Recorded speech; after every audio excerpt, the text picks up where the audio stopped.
Yeah, with the growth mindset is where you always look at things instead of it as a challenge, as something that's going to actually help you grow. Something that's not, you're not going to be stopped from it or block you or afraid of it, but it's going to help you grow. And so for me, anything that was coming, like teaching became really natural for me because I always did it since I was 15. I worked at after school programs.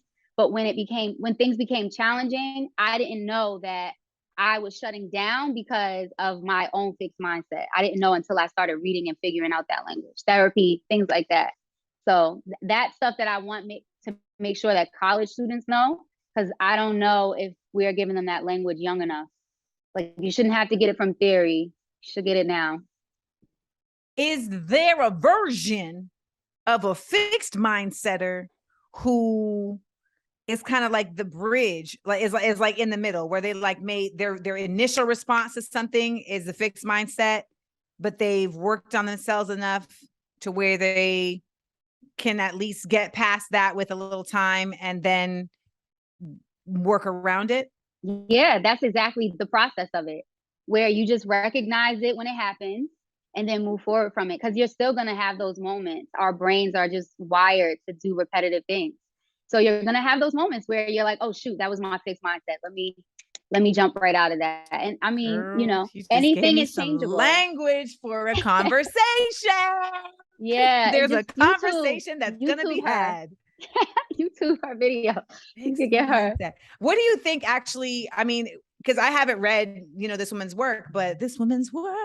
I haven't read her work, but what does she talk about in terms of like things that develop a fixed mindset versus a growth mindset? Because I know I have a growth mindset and I feel like it's because early on, I was given the opportunity to do a lot of different things and wasn't expected to be perfect at them. Like I wasn't expected to do piano and be, Mozart. I wasn't expected to, when I was put in ice skating, I wasn't expected to become, Surya Bonali. It was more so just like, I'm going to put you in this, try it.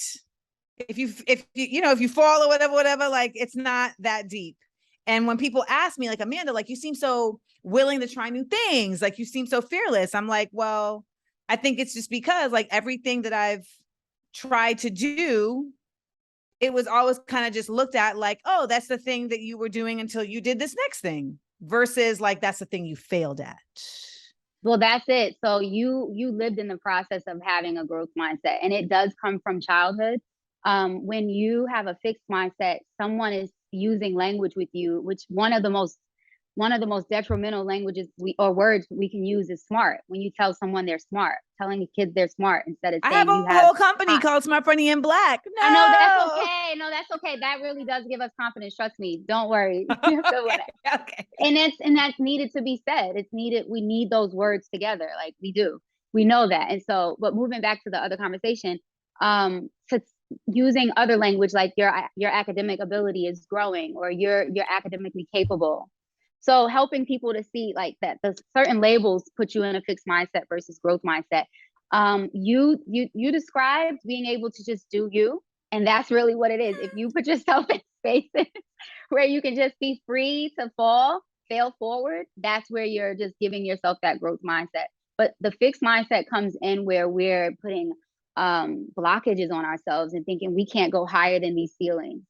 And so that's just what we have to switch out.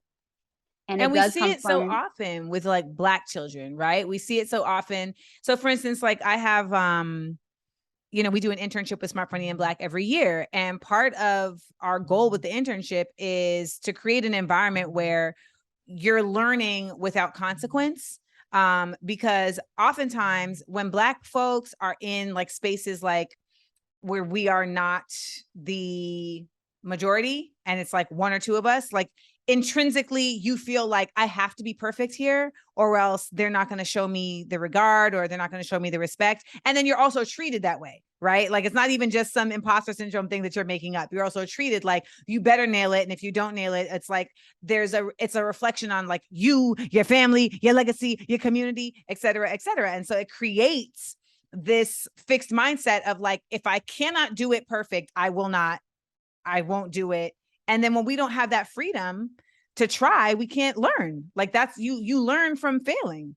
And I just feel like I see so often like young people grow up to be adults who like are afraid to try because they have been put in positions where failing meant that they were impeded from like forward movement or even worse, abuse, right?